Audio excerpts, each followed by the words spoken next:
अस्सलाम वालेकुम। आज पाकिस्तान में नेशनल सिक्योरिटी कमेटी का इजलास हुआ जिसमें इस बात का खुलेआम ऐलान किया गया कि ईंट का जवाब पत्थर से देंगे। अगर पाकिस्तानी शहरियों को ख़तरा हुआ तो भारतीय शहरी भी महफूज नहीं रहेंगे और पानी की बंदिश वो एक्ट ऑफ वॉर, जंग के मुतरादिफ समझा जाएगा। तो ये वो एलामिया है जो भारत की तरफ से इकदाम लिए गए, उसके जवाब में पाकिस्तान की तरफ से जो एक्शन लिए गए हैं उसके ऐलान का हिस्सा है। इसमें एयर स्पेस बंद की गई है, वाघा बॉर्डर से जो ट्रांजिट ट्रेड अफ़गानिस्तान की तरफ उनके कुछ ट्रक्स आते और जाते थे उसको सस्पेंड किया गया, और वीज़ा कैंसलेशन और इसी तरीके से उनके जो दफाई अताशी यहाँ इस्लामाबाद में तैनात है उसको सफारती अमले की तादाद महदूद करना, इस तरह के इकदाम सारे शामिल हैं। राना सनाउल्लाह खान मशीर वज़ीर सियासी उमूर हमारे साथ हैं। राना साहब, आपका बहुत शुक्रिया। जंगी जुनून जो है इस वक्त भारत के ऊपर तारी है। कुछ एक्शंस तो ले लिए हैं पाकिस्तान ने जवाबी तौर पर, लेकिन अभी कुछ अनफोल्ड लगता है होना बाकी है। ख़ास तौर पर जो एक ख़तरा और अंदेशा ये है कि वो पाकिस्तान के कुछ इलाकों को सर्जिकल स्ट्राइक्स के नाम पर निशाना बना सकते हैं, मुमकिन तौर पर कश्मीर में भी, और ये भी हो सकता है कि लश्कर तैयबा से जुड़े हुए कहीं मुरीद के या इस साइड पे आके वो कुछ ना कुछ शरारत करने की कोशिश करे। क्या आप देखते हैं और क्या होना चाहिए? देखें, मोदी का पागलपन जो है उससे कोई अच्छी तवक्को तो नहीं रखी जा सकती, और इस हमाकत में वो किसी हद तक भी जो है वो जा सकते हैं, और इससे पहले भी ऐसी मिसालें मौजूद हैं। लेकिन उन्हें मालूम है कि पाकिस्तान एक एटमी क़ुव्वत है और पाकिस्तान की मुसल्लह अफ़वाज दुनिया की बेहतरीन अफवाज में से हैं, और पुलवामा के वाक़े में उन्होंने देखा भी है, और अगर कोई इस किस्म की उन्होंने हरकत की तो उसका जवाब जो है वो पहले से भी ज़्यादा जो है वो जुर्रत और जो है वो सख्ती से दिया जाएगा। तो इसलिए मेरा ख़्याल है या मेरा अंदाज़ा है कि शायद वो इस किस्म की हरकत न कर सकें, न करें। लेकिन बहरहाल अगर वो ऐसा करेंगे तो उसका जवाब उनको जो है वो आज के मैसेज में मिल गया होगा कि उनको जवाब जो है वो किस तरह का मिलेगा। तो उम्मीद ये की जानी चाहिए कि राना साहब, जो इंडिया वाले मामले में अगर आप 25 करोड़ लोगों के गैर जज्बात की मुस्तहकम नहीं तर्जमानी करेगा। आप कर सकते हैं, आप पूरे 25 करोड़ लोगों से पूछ लें तो वो इंडिया वाले मामले में सारे तन मन धन, आप जान कुर्बानी मांगे, माल की कुर्बानी मांगे, कोई शायद किसी बंदे के कोई सेकंड थॉट्स ना हो, वो इंडिया वाले मामले में पाकिस्तान जीतना चाहता है। ये बात आपको भी पता है और मुझे भी पता है कि इस मामले में जज्बे का लेवल कुछ और ही होता है। तो शायद पूरी 25 करोड़ अवाम का एक ही मुतालबा होगा कि अगर वहाँ से कुछ भी शरारत होती है तो उसका 10 गुना ज़्यादा कुव्वत से जवाब दिया जाए। हमारी तैयारी है सरकारी सतह पर, आप क्या तर्जमानी करते हुए कहेंगे? जी बिल्कुल, बिल्कुल सरकारी सतह पे तैयारी क्या, हमारी मुसल्लह अफवाज जो हैं वो आज जिस तरह से जो बयानिया जारी किया गया है तो उसमें जो है वो कोई शुबे की गुंजाइश ही नहीं है कि पूरी कौम तैयार है, पूरी कौम। और इस मामले में अगर हिंदुस्तान ने ये जुर्रत की तो ये जुर्रत जो है वो उसको बड़ी महंगी पड़ेगी उसे, और उसे नुकसान उठाना पड़ेगा। हम नहीं चाहते कि ये ख़ित्ता जो है वो जंग से दो चार हो या इस किस्म के जुनून में जो है वो जाए, लेकिन अगर उन्होंने धकेला तो फिर उसका खमियाजा जो है वो उनको भुगतना पड़ेगा। राना साहब, जो हमारे बलूचिस्तान और केपी के बाज़ इलाकों में अफ़गानिस्तान की तरफ से ये जो दहशतगर्दी की कार्रवाइयाँ जारी थी, अभी जो जाफ़र एक्सप्रेस का वाक़या है वो हमारे सामने है। टीटीपी और बीएलए को कौन मदद करता है और उसके लोगों को फंडिंग और असला कहाँ से आता है, वो कोई ढकी छुपी बात नहीं है। और अब दुनिया सारी के अंदर, कनाडा हो, अमेरिका हो या पाकिस्तान में, जो रियासती दहशत गर्दी, वो स्टेट स्पॉन्सर्ड उनकी वो असैसिनेशन की वो जो कार्रवाइयाँ इंडिया की, वो भी सबको पता है। इसके ऊपर कोई इंटरनेशनल कम्युनिटी को आपको इंगेज करना चाहिए, आपके शाना बिशाना कुछ आवाज़ें आनी चाहिए यूरोपियन यूनियन से, बाकी मुल्कों से। कनाडा के अंदर वो वाक़या हुआ है जहाँ सिख लीडर को उन्होंने मारा। अमेरिका के अंदर अटेम्प्टेड असैसिनेशन अटैम्प्ट थी जो फेल होगी, कामयाब नहीं हुई। तो दुनिया सारी से ये आवाज़ें आनी चाहिए। देखिए, इसमें तरीक़ाकार यही है, यानी जिस तरह से हमें बलूचिस्तान में भी और केपीके में भी जो दहशत गर्दी है उस दहशत गर्दी के पीछे जो है वो बड़ा वाज़े तौर पे ये नज़र आ रहा है कि इंडिया की जो रॉ एजेंसी है वो मुलव्वस है, बल्कि कलभूषण की शक्ल में एक हमारे पास जो है वो जीता जागता सबूत है, जो अपनी जो खुद पुकार पुकार के कह रहा है और विद एविडेंस कह रहा है, और फिर वो बलूचिस्तान से जो है वो अरेस्ट हुआ। कोई ऐसा नहीं है कि हम उसे किसी और जगह से जो है वो पकड़ के ले आए हैं। तो इसके बावजूद इस बारे में जो एक इंटरनेशनल मुसल्लमा तरीक़ाकार है कि हम इंटरनेशनल फोरम्स पे गए हैं, हम अपनी जो है वो आवाज़ को जो है वो बुलंद कर रहे हैं, हम अपना एहतजाज कर रहे हैं, पूरी दुनिया के साथ जो है वो हम कोशिश कर रहे हैं कि वो हमारी इस बात को जो है वो पजीराई दें। लेकिन हमने ऐसा तो नहीं किया कि इसके जवाब में जो है वो कोई हिंदुस्तान के ऊपर जो है वो हमलावर हुआ जाए, या जिस तरह के इक़दामात का कल हिंदुस्तान ने ऐलान किया है, इस तरह के जो है वो ऐलान किए जाए। अब आप देखें कि ये जो यानी जो इंडस तास ट्रीटी है, रिवर ट्रीटी है, ये 1960 में जो है वो इंटरनेशनल गारंटीज़ के तहत जो है वो दोनों मुल्कों ने एक जो है वो सिंतास मुआहदा किया, और वो मुआहदा जो है वो उस मुआहदे में ये दर्ज है, उसके सेक्शन 12 सब 4 में ये दर्ज है कि इस मुआहदे को कोई भी फरीक जो है वो एक तरफा तौर पे ख़त्म नहीं कर सकता। उसके बाद 1965 की जंग हुई है, उसके बाद 1971 की जंग हुई है, उसके बाद जो है वो कारगिल का जो है वो मार्का हुआ है, लेकिन किसी भी मुल्क ने ना हमारी तरफ से ना उस तरफ से इस मुआहदे की जो है इसको जो है वो ख़त्म करने या इसको जो है वो मनसूख करने की बात नहीं हुई। तो अब ये कौन सी बात थी कि जिसके ऊपर जो है वो इतना बड़ा जो है वो इक़दाम उठाया गया है। तो ये इसमें कोई शक नहीं है कि ये मौजूदा जो हुक्मरान है हिंदुस्तान का मोदी, ये उसका पागलपन है। उसे इस बात का एहसास ही नहीं है कि ये इंटरनेशनल ऑब्लिगेशंस हैं, और 3 जंगें हुई हैं, तो उस वक्त ये बात नहीं की जा सकी, ना हो सकी है, ना ये हो सकती है। लेकिन इसके बावजूद जो है वो उसने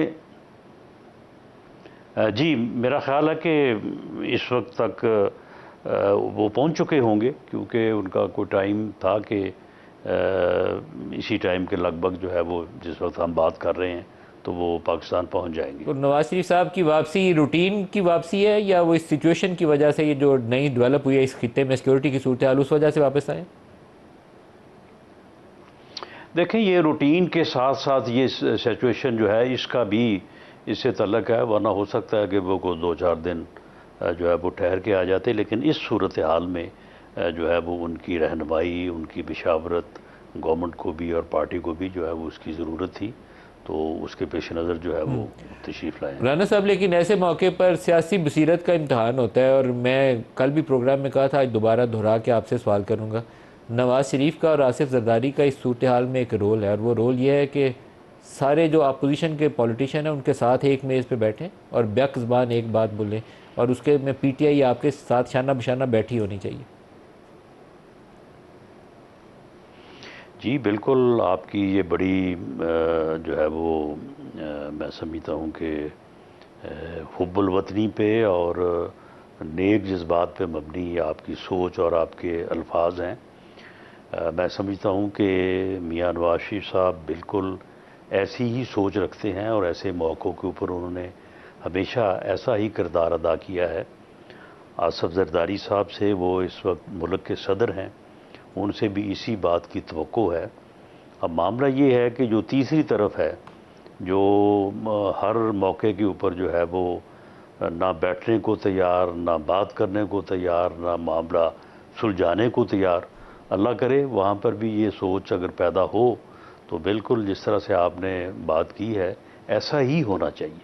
कौम भी इसी बात की तवक्को रखती है, कौम की सोच जो है वो यही है।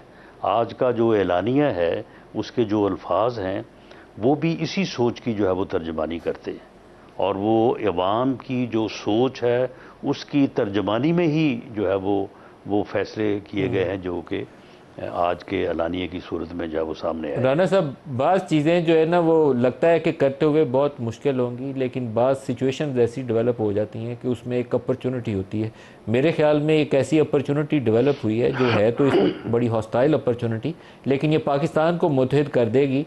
वो हमारा केपी के अंदर की सूरत हाल हो, बलूचिस्तान के मामलात हो, या इस वक्त इमरान खान और जो इस्टेब्लिशमेंट के दरमियान एक 9 मई के बाद की सूरत हाल है, उसको अगर सॉर्ट आउट करना हो तो ये वो मौका है जिसमें ये सारे इकट्ठे बैठ सकते हैं। सबको एग्जिट मिल रहा है, यहाँ पे एग्जिट लेना चाहिए। आपका मेरे ख्याल में इस पे नवाज बल शरीफ साहब से कोई बात होनी चाहिए। नवाज शरीफ साहब एक एल्डरली रोल अदा कर सकते हैं, सबसे ज़्यादा सीजन पॉलिटिशियन इस वक्त वही हैं, उनको आगे बढ़ना चाहिए और सबको इम्ब्रेस करना चाहिए। इकट्ठा करें, सबको एक मेज़ पे बैठा दें।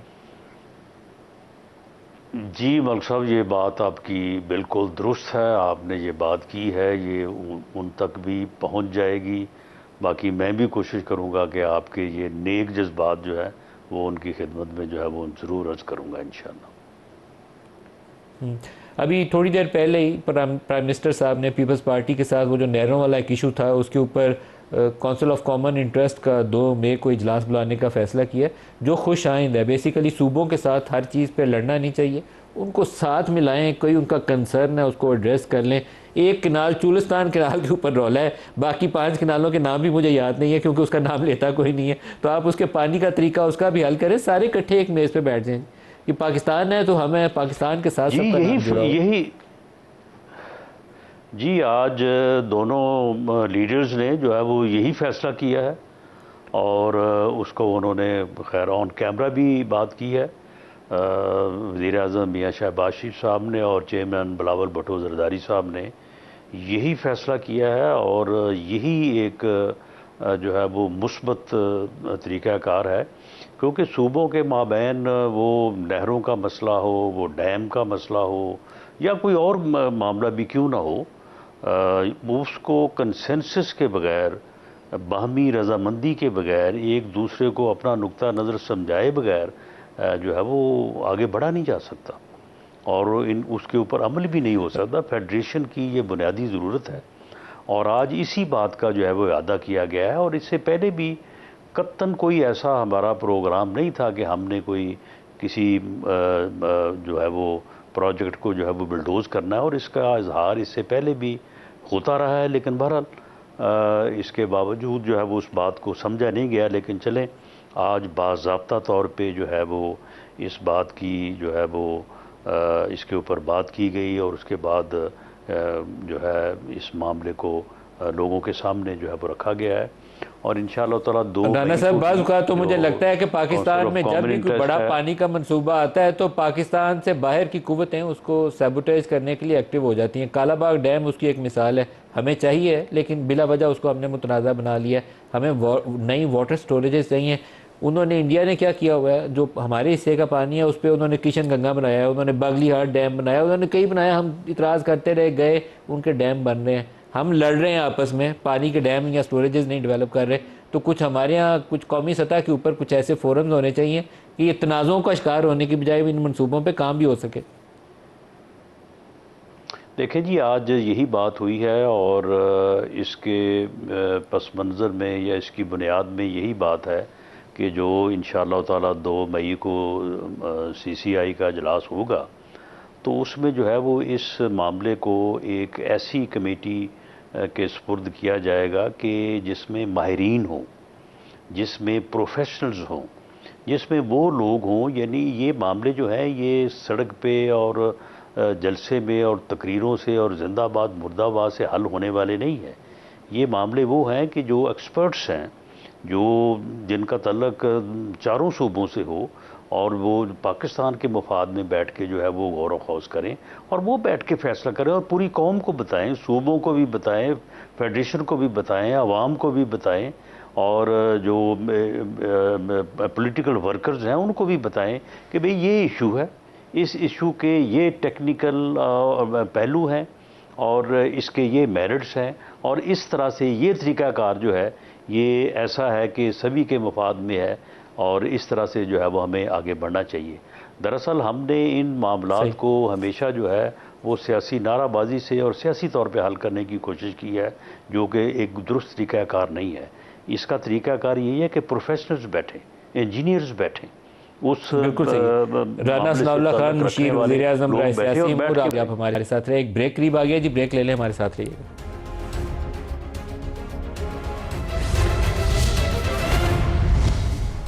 Welcome back. सलमान नकम राजा साहब हमारे साथ हैं। राजा साहब, आपका बहुत शुक्रिया। एक बहुत बड़ी सिचुएशन डेवलप हो गई जी इंडिया वाली साइड से। पाकिस्तान तहरीक इंसाफ और इमरान खान, वो इसको किस नज़र से देखते हैं और कैसे आगे बढ़ना चाहिए? देखिए जी, एक ही रास्ता है आगे बढ़ने का, और वो रास्ता ये है कि जो एक मसनूई खलीज पाकिस्तान के अवाम और पाकिस्तान की रियासत के बीच पैदा की गई है उसको ख़त्म किया जाए। इस्तराब की हालत में है इस वक्त पूरा मुल्क, वो सिंध हो, वो बलूचिस्तान हो, खैबर पख्तूनख्वा हो, पंजाब, GB या आज़ाद कश्मीर हो, हर जगह इस वक्त एक इस्तराब की कैफियत है। एक आप कह लीजिए रियासत के हवाले से बेचैनी है, लैक ऑफ ट्रस्ट है, एतबार नहीं है। तो ऐसे में आप दुश्मन का मुकाबला कर तो सकते हैं, लेकिन मैं ये समझता हूँ कि ये जंग जो है कौम ने जीतनी है। इस वक्त जो हमें ललकारा गया है, जो एक एक्ट ऑफ वॉर है, ऐलान जंग है, सिंतास माहिदे का मुअत्तल कर देना, उसका सामना हमें एक ऐसी कौम की सूरत में करना है जो मुकम्मल तौर पे मुत्तहिद है, जिसमें कोई निफाक नहीं है, जो अपनी रियासत के साथ खड़ी है। और PTI इस मुल्क की सबसे बड़ी जमात है, और मैं अर्ज़ करूँ ऐसे ही मौके के लिए ये एक नेमत है जो हमें हासिल हुई है। PTI वो ताकत है जो पूरे मुल्क को जोड़ने की क़ुव्वत रखती है। बलूचिस्तान में भी हमारा बहुत बड़ा वजूद है, सिंध में है, सिंध में जो पानी का मसला है उसमें हमने एक दो टोक मौक़िफ़ अपनाया है, खैबर पख्तूनख्वा में हम हैं ही, पंजाब में भी हम हैं। तो इस वक्त होश के नाखुन लेने चाहिए, सियासी मामलात को पसे पुश्त डालना चाहिए। जो इलेक्शन लूटा गया फरवरी 2024 में, उसको एक गलती के तौर पे तस्लीम करना चाहिए और कौम को मुत्तहिद करना चाहिए। ज़ख्मों को हमें भरना है, उन पे मरहम रखना है।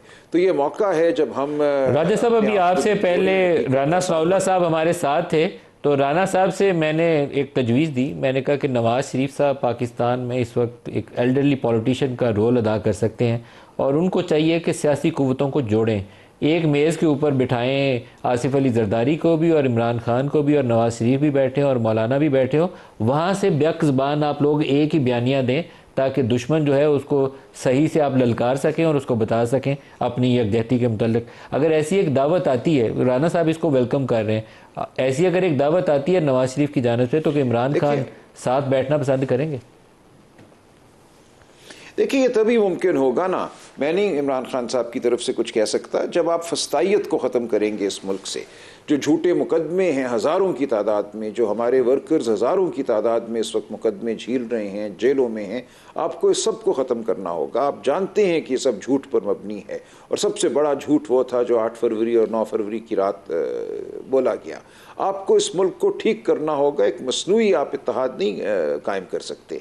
आपको जो मसाइल हैं उनको हल करना होगा। आपको इमरान खान को रिहा करना होगा, उनके ख़िलाफ़ जो झूठे मुकदमे हैं, हम कहते हैं आज़ाद अदलिया में उनको चलने दें, जो अदलिया पर दबाव है उसको ख़त्म करें। आज सारा दिन सुबह 9 बजे से शाम 5 बजे तक मैं इस्लामाबाद हाई कोर्ट में रहा। इमरान खान साहब की बहनों के साथ हमारी सिर्फ तौहीन अदालत की जो दरख्वास्त है, जो मुलाकातें नहीं कराई जा रही, 3 अप्रैल की दायर करदा, वो नहीं लग पा रही।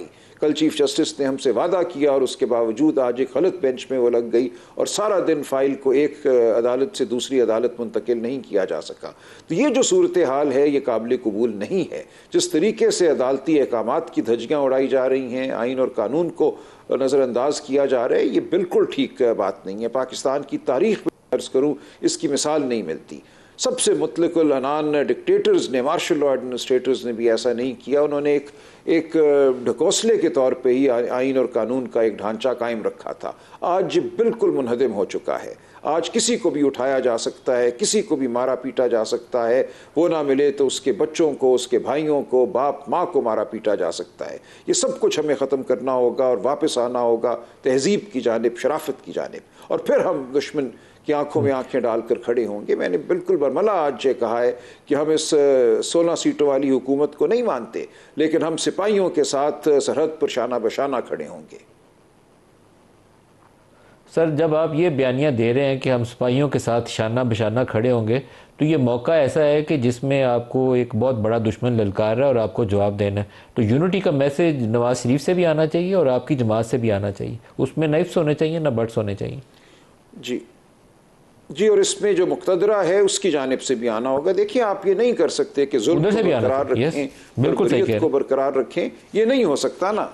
देखिए, जुल्म और बर्बरियत को आपको ख़त्म करना होगा, सहाफ़त को आज़ाद करना होगा। आपके कितने ही दोस्त हैं जो मुझे दिखा चुके हैं मैसेज जो आते हैं, रिमूव एंड रिपोर्ट। कौन ये मैसेज देता है मालिकान को कि इस शख्स को, इस एंकर को हटाओ और हमें रिपोर्ट करो 1 घंटे में कि तुमने उसकी नौकरी ख़त्म कर दी है। ये माहौल ठीक नहीं है।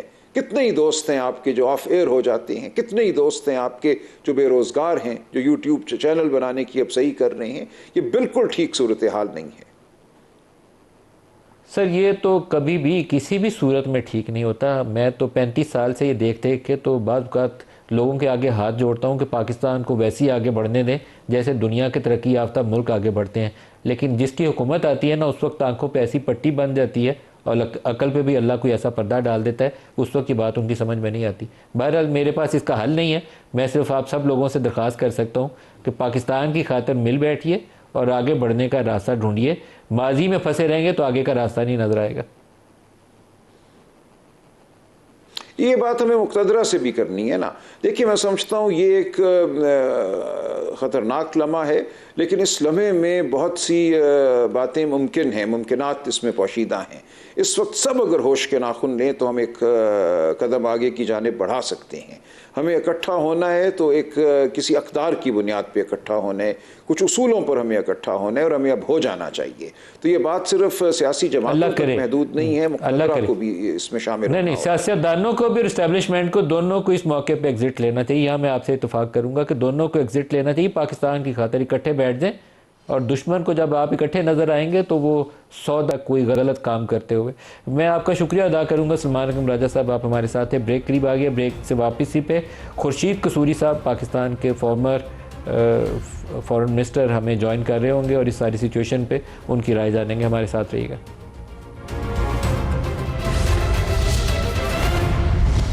कसूरी साहब, जो इस वक्त पहलगाम के अंदर वाक़या हुआ और उसके बाद जो भारत की जानिब से उसका रद्द-ए-अमल सामने आया और फौरी तौर पर उंगलियां पाकिस्तान की तरफ उठाई गई, पहले तो इसके ऊपर अपना कुछ तज्ज़िया दे दें, तो फिर जो इक़दाम दोनों तरफ से उठाए गए हैं उसकी तरफ भी लेकर आता हूँ।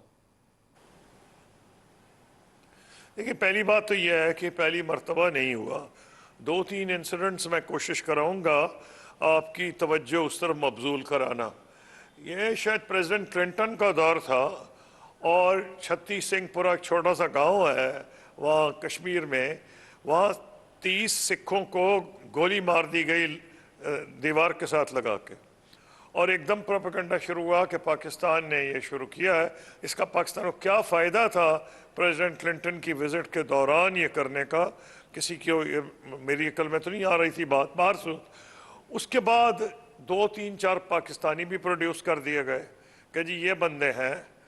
अच्छा, वो लंबा एक मुकदमा चला और वो उसके बाद भारतीय अदालतों ने छोड़ दिया, ये कह के उस वक्त शायद अदालतें आज से भारत की ज़्यादा आज़ाद होंगी, उन्होंने छोड़ दिया ये कह के कि इनके पास तो सबूत ही कोई नहीं है। अच्छा, उसके बाद छत्तीस सिंहपुरा, फिर तो ये कॉमन हो गया कि भारत हर वक्त कहता था इधर आए उधर आए, लेकिन बड़ा इंसिडेंट जो हुआ वो हुआ था ये पुलवामा का, ये भारत के इलेक्शन से पहले। अब उस वक्त उन्होंने फौरी तौर पे पाकिस्तान की तरफ उंगली उठा दी। कांग्रेस पार्टी जो कि मद्दे मुखालिफ थी, उसने कहा तुम्हारे पास सबूत कोई नहीं, तुम झूठ बोल रहे हो, ये इलेक्शन की खातर सारा तुम एक जंगी माहौल पैदा करना चाहते हो। उनको शट कॉल दे दी गई ये कह के कि तुम तो एंटी नेशनल हो, मुल्क दुश्मन हो, एक ऐसे वक्त में जब मुल्क खतरे में है तो तुम बोल रहे जा रहे हो। अब उसकी भी उस वक्त के गवर्नर बोल पड़े या जो उस वक्त गवर्नर थे। अब एविडेंस आ रही है कि उसके अंदर उन लोगों को प्रेशराइज किया गया कि वो उस वक्त के हालात पे तबसरा ना करें। तो मोदी साहब जो हैं, जो मुझे नहीं समझ आ रही उनको इसमें हासिल क्या हो रहा है। अभी देखें जब वहाँ ये किलिंग हुई है, first of all I would like to completely express sympathies किसी सिविलियन के किलिंग से, और हमारे फॉरेन ऑफिस ने मुझे खुशी है कि फौरन कह दिया वो कंडेम कर रहे हैं, सिविलियंस किलिंग को अप्रूव नहीं कर रहे। लेकिन जब बलूचिस्तान में लोगों के आइडेंटिटी कार्ड देख के उनको निकाल के गोलियां मारी गई में, तो मुझे नहीं याद है कि एक्सटर्नल अफेयर्स मिनिस्ट्री के किसी स्पोक्समैन ने इजहार अफसोस किया हो। तो पॉइंट ये है कि इंडिया की तरफ सिर्फ उंगलियां उठ रही थी बलूचिस्तान में, इंडिया की लीडर्स के बयानात थे। भारत के वजीर आजम उन्होंने इस लाल किले पे खड़े होके तकरीर की थी। इसी तरह वो जो हैं उनके नेशनल सिक्योरिटी एडवाइज़र और वो हमें ये बताते थे, हालांकि गुलबशन यादव हमारे कब्जे में है, वो बताते थे कि हम तुम्हारा ये अशर करेंगे वो करेंगे बलूचिस्तान में। एक तो यह है कि जो बलूचिस्तान में हो रहा है उसको अमेरिका ने भी कंडेम किया, बरतानिया ने भी किया, यूरोपियन यूनियन ने भी किया। ये जो ट्रेन का इंसिडेंट है, जो लोगों को गोलियां मारी गई जाफराबाद एक्सप्रेस वाला वाकया, देख के इंडिया ने उसको कंडेम नहीं किया, उससे पहले पूरी दुनिया ने अमेरिका, मैं कह रहा हूं कि लेकिन ये भी पता लगा कि भारत सिर्फ यहां नहीं, वो तो अमेरिका और कनाडा में भी कर रहा है। और उस पर तुर्रा ये है कि उनके डिफेंस मिनिस्टर साहब जो है राजनाथ सिंह, वो फरमाते हैं हम तुम्हारे घर में घुस के मारेंगे। और उन्होंने फिर लीक्स की, खुद तो नहीं वो कह सकते थे, लीक आउट किया, हमने फलाने बंदे को फलानी जगह मार दिया, पाकिस्तान में फलानी जगह मार दिया। तो सूरी साहब 24 बंदे बनते हैं जो बराह रास्त इंडियन स्टेट ने पाकिस्तान के अंदर उनकी असैसिनेशन करवाई। जैसे उन्होंने कनाडा में एक सिख लीडर की करवाई, वैसे 24 पाकिस्तान में असैसिनेशन करवाई है। जी हाँ, वो खुद मानते हैं ना, खुद लीक आउट कर रहे हैं। मैं इसलिए आपको कह रहा हूं कि इनके वर्ड्स को बिलीव करना मैं क्या कर, और अभी बात नहीं हुई, उन्होंने ऐलान कर दिया जैसे कि भारत का मीडिया बैठा हुआ था, उनको कोई क्यू आई है, कोई इंडिकेशन है, वो शुरू हो गया पाकिस्तान ने कराया। लेकिन इसके पीछे आप कसूरी साहब देखिए कि जो स्ट्रेटजी है उनकी, वो बड़ी एक सोची समझे तरीके के साथ वो पाकिस्तान के ऊपर चार्ज फ्रेम कर रहे हैं। कहते हैं हमारा ये अक्टूबर 7 है, उसको फौरी तौर पे उन्होंने वो हमास वाले हमले से रिलेट किया है ताकि वो अपनी जो जवाबी कार्रवाई है उसके लिए ग्राउंड तैयार कर सकें। तो there is a plan behind this madness, ये कुछ सोच समझ के वो कर रहे हैं। वो जेडी वैंस भी वहाँ बैठा हुआ है और वो ड्रामा खूब रचा रहे हैं, वॉर हिस्टेरिया क्रिएट कर रहे हैं। देखिए बात यूं है कि लास्ट टाइम प्रेसिडेंट ट्रंप ही बरसर इक़्तिदार में थे, मेरा ख्याल है ये 2019 की बात है, कि उस वक्त वो शायद नॉर्थ कोरियन लीडर को मिल रहे थे, if I am not mistaken, जब ये अभिनंदन का जहाज़ गिराया गया है, इंडिया के 2 जहाज़ गिराए गए हैं। उन्होंने क्लेम कर दिया हमारा F-16 गिराया है, लेकिन उसके ऊपर मुझे याद है कि पेंटागन में रसाई दी गई, एक अमेरिकन डिफेंस एक कॉरेस्पॉन्डेंट थी, उसको उन्होंने कहा हमने तो जहाज़ गिन लिए हैं, कोई जहाज़ नहीं गिराया। तो उसके बाद उनको कुछ अंदाज़ा हो जाना चाहिए था पाकिस्तान एयरफोर्स की, डिफेंस फोर्सेस की प्रिपेयर्डनेस पे। आज मैं 3 इंडियन डिफेंस एनालिस्ट के मजमून पढ़ रहा था और वो अपनी गवर्नमेंट को एडवाइस कर रहे हैं कि वॉर हिस्टीरिया में ना जाओ। पाकिस्तान की एयरफोर्स और आर्मी ना सिर्फ कि वो न्यूक्लियर पावर है, उनकी कन्वेंशनल कैपेबिलिटी बहुत ज़्यादा है, तो वो तो खुद एडवाइस कर रहे हैं अपनी हुकूमत को। लेकिन वॉर हिस्टीरिया देखें, वहाँ हमारे यहाँ जो मीडिया है, चाहे वो जंग है, नवाए वक्त था, ओरिजिनल मैं देख रहा हूँ जो मालिकान थे, नवाए वक्त थे, निज़ामी बरदरान, यहाँ खलील रहमान साहब और डॉन के, अब वो भी जर्नलिस्ट थे, कायद आज़म के दौर में यह शुरू हुआ था, शायद अल्ताफ़ हुसैन साहब। तो मेरा कहना यह है कि ओरिजिनल मालिकान जर्नलिस्ट थे। आज भी जो फैमिली है वहाँ वो टोटल इंडिपेंडेंस है तो पाकिस्तान के ये इन अखबारों में, वहाँ के जो मालिकान हैं वो जब से मोदी साहब आए हैं, जो बड़े अच्छे खासे चैनल्स थे लाइक 24/7, बड़े डिसेंट और रीजनेबल थे, उनमें मैं हैरान हो गया हूँ जिस किस्म के बंदे। रीज़न क्या है कि कॉर्पोरेट मीडिया जो मोदी साहब को सपोर्ट कर रहा है, उसको उन्होंने मीडिया को भी टेक ओवर करा दिया है। तो इसका नुकसान बड़े सगीर को तो होगा, हिंदुस्तान को पहले होगा। जो आप कह रहे थे कि क्या method to the madness, method ये है जब आप ऐसा हिस्टेरिया पैदा कर देंगे, you will be compelled to take some action. अच्छा सर, जो इकदाम लिए गए हैं, इसको हम अपनी लैंग्वेज में कहते हैं इंडस वाटर ट्रीटी को, ये है एस्केलेशन लैडर। एस्केलेशन लेडर जो है बड़ी खतरनाक होती है, और वो मोदी साहब जो है जिस किस्म के वहाँ लीडर्स हैं वो उसको कंट्रोल नहीं कर सकेंगे। ये न्यूक्लियर पावर्स हैं, दुनिया को भी ये नोटिस लेना चाहिए ये एस्केलेशन लेडर, क्योंकि जो वो करेंगे मैं तजुर्बे से बताता हूँ फौरी तौर पे आर्मी एयरफोर्स पाकिस्तान उसका जवाब देगी। सर, एस्केलेशन लेडर का आप तस्करा कर रहे हैं, उन्होंने इंडस वाटर ट्रीटी को हेल्ड इन अबेंस करने का, वो मुअत्तल करने का फैसला किया, जो है नहीं है, ट्रीटी में उसकी गुंजाइश नहीं है। उसके ऊपर हमारे फॉरेन मिनिस्टर ने भी काफ़ी वजाहत कर दी। लेकिन हमारी वाटर सिक्योरिटी न्यूक्लियर डॉक्ट्रिन का एक हिस्सा है। जब हमारा पानी का ख़तरा पैदा हो, अगर वो वाटर हेड से पानी रोकते हैं तो वो न्यूक्लियर थ्रेशोल्ड जो हमने चीज़ें गिनवाई हैं उसमें पानी की सिक्योरिटी भी शामिल है। और अगर स्ट्राइक्स पंजाब वाले साइड पे वो सोचते हैं, लश्कर तैयबा का बार बार नाम लेते हैं, कहीं मुरीदके वाली साइड उनके दिमाग में फ़नी खराबी पैदा हो जाए। पठानकोट के बाद भी एक सूरत हाल पैदा हुई थी, तो यहाँ से रद्द-ए-अमल फिर शदीद होगा। ख्वाजा आसिफ ने कहा कि हमारे शहर खतरे में पड़ेंगे तो फिर इंडिया के शहर भी महफूज नहीं रहेंगे। तो फिर एस्केलेशन लेडर ये वाली है जो बहुत ख़तरनाक है। जी बहुत ख़तरनाक है, और उनको शायद इसका अंदाज़ा नहीं। मैं आपको बता देता हूँ मेरा ज़ाती जो तजुर्बा है, मैंने 2007 नवंबर में मैं ऑफिस छोड़ा था। मुंबई का इंसिडेंट हुआ था शायद 2008 में। उसके बाद 3 अमेरिकन हाई लेवल के मुझे मिलने आए, प्राइवेट मीटिंग थी कॉन्सुलेट लाहौर कॉन्सुलेट जनरल के घर पे, एक प्राइवेट लंच था, और उन्होंने मुझे एक कोने में ले जाके मेरी राय पूछी। उनका हम दिल्ली से आए हैं, वहाँ वॉर हिस्टीरिया है और वो कहीं पाकिस्तान इंडिया की जंग ना हो जाए, तो आप हमें बताएं कि अगर वो मुरीदके पे हमला कर दें, क्योंकि आप मुरीदके का नाम ले रहे हैं तो मुझे मुरीदके याद आ गया कि मुरीदके पे अगर वो हमला कर दें तो आपको, अगर आप रिस्पॉन्ड ना करें तो शायद जंग ना हुई। मैंने कहा था कि मैं अभी फॉरेन ऑफिस मैंने छोड़ा है और मुझे फ़ौज की भी, मुझे सब इनका अंदाज़ा है जो इनकी थिंकिंग है। थिंकिंग ये है कि अगर आप अटैक वो करते हैं मुरीदके में तो उसका फ़ौरन जवाब मैंने डिप्लोमेटिक लैंग्वेज में दिया था, इट विल बी कमेंसरेट। उसके कुछ देर के बाद वो जो एयर चीफ थे वो भी रिटायर हो गए, वो मुझे मिले खाने पे, कहने लगे कसूरी साहब आपने कहा था कमेंसरेट, अगर हमला करते तो it would been more than commensurate. तो मैं आपको कह रहा हूँ कि हमारे यहाँ अगर उनका ये ख्याल है कि वो कुछ करेंगे तो जवाब नहीं आएगा, जवाब आएगा। इसलिए बैनुल-अक़वामी बरादरी को भी चाहिए कि इंडिया के वॉर हिस्टीरिया का नोटिस ले।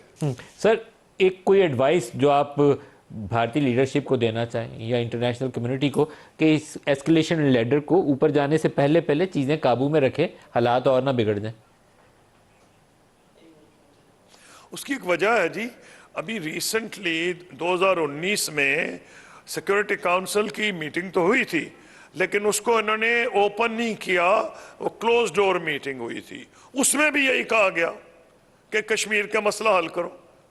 वो तो पब्लिक उससे पहले 36 दफा कह चुके हैं कश्मीर का मसला हल करो। और तो और प्रेसिडेंट ट्रंप ने कह दिया था कि जी मैं मसले में, जब प्राइम मिनिस्टर इमरान खान उधर गए हैं तो उन्होंने उस वक्त कह दिया था कि मैं भी हल कराने के लिए तैयार हूँ। तो मेरा कहना उसमें यह है कि ये जो है ना, जब ट्रंप साहब ने ये कह दिया था और फिर ट्रंप साहब कोरिया में थे, मुझे याद, मेरा ख्याल है माई माइंड में नॉर्थ कोरिया के लीडर से बात कर रहे थे, तो उस वक्त हमारे दरमियान ये अभी लंदन का जहाज़ जब गिराया गया है तो ख़तरा था कि कहीं जंग ना हो जाए।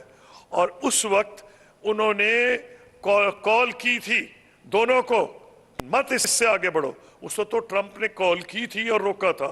और बाद में एक किताब लिखी थी पोम्पियो साहब ने, जो उस वक्त के सेक्रेटरी ऑफ स्टेट थे। उन्होंने कहा मुझे रात को उठाया गया, एक इंडियन टॉप ऑफिशियल ने रिंग किया और उन्होंने कहा कि जी ये तो जंग ना हो जाए। तो उनका भी तुम भी ये करो, हम उनको भी कहते हैं। तो उन्होंने उनको भी हटाया पीछे और पाकिस्तान को भी कहा कि जी हमने उनसे भी बात की है। तो अब पॉइंट यह है कि अमेरिका अब भी क्या रोल लिए अदा करेगा मुझे नहीं पता, लेकिन बैनुल-अक़वामी यूरोपियन यूनियन करना चाहिए। इस वक्त चाइना की जो सिचुएशन है शायद वो दोनों से बात कर सकता है। रिसेंटली उनके हिंदुस्तान से भी ताल्लुकात कुछ नॉर्मलाइजेशन की तरफ गए हैं, पाकिस्तान का तो बहुत करीब है, तो हो सकता है बैक डोर पे वो ओपनली ना भी करें तो वो भी कोशिश कर सकते हैं।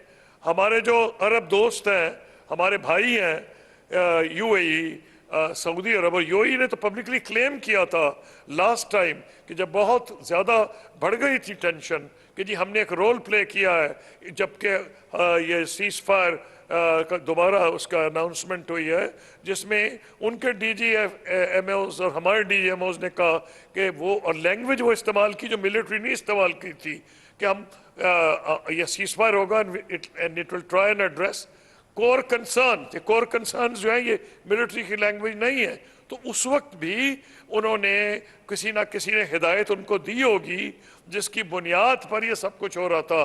तो उस वक्त यूएई ने भी क्लेम किया था, सऊदी अरब का बहुत इन्फ्लुएंस है, यूएई का इन्फ्लुएंस है, तो मुल्क तो बहुत से हैं जो यूरोपियन यूनियन को अदा करना चाहिए रोल। और मुझे अपना जो तजुर्बा है, यूरोपियन यूनियन बरतानिया खास तौर पे इस पोजीशन में है कि ये रोल अदा करे। खुर्शीद कसूरी साहब, पाकिस्तान के साबिक वज़ीर ख़ारजा, बहुत शुक्रिया, आप हमारे साथ रहे। आज के लिए इतना ही, इजाज़त दीजिए। अल्लाह हाफ़िज़।